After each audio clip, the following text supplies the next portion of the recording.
President Obama is laying out an ambitious plan of action for his final 2 years in office. He starts a 2-day trip this morning to lobby for his proposals in last night's State of the Union address. The president asked the Republican-controlled Congress to back what he called middle-class economics.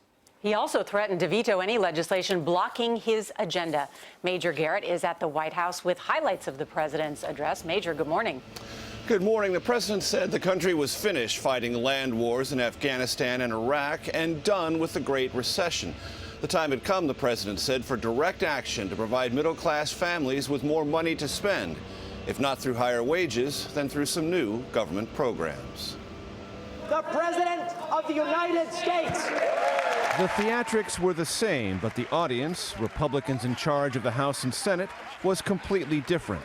With economic confidence and his poll numbers rising, the president told Republicans his policies turned the country around. We believed we could reverse the tide of outsourcing and draw new jobs to our shores. And over the past 5 years, our businesses have created more than 11 million new jobs. So the verdict is clear. Middle-class economics works. Expanding opportunity works. And these policies will continue to work, as long as politics don't get in the way. But Republicans are unlikely to forget the midterm election, which they won handily, and the power it gives them to push their own agenda, one that does not include the president's pitch for higher taxes on the wealthy and more federal spending. It means helping folks afford childcare, college, health care, a home, retirement. And my budget will address each of these issues.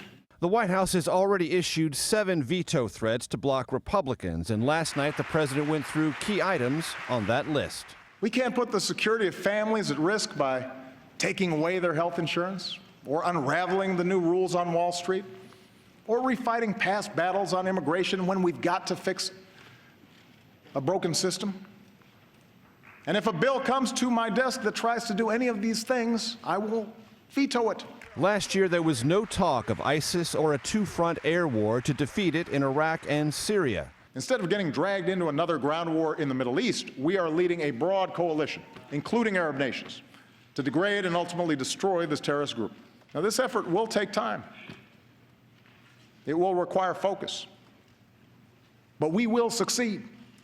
Republicans sat silently through most of the president's address, but did welcome his call for new trade deals in Asia and Europe, and his request that Congress write a new legal framework for the battle against ISIS and the continuing threat of post-9/11 terrorism. Nora? All right, Major, thank you so much.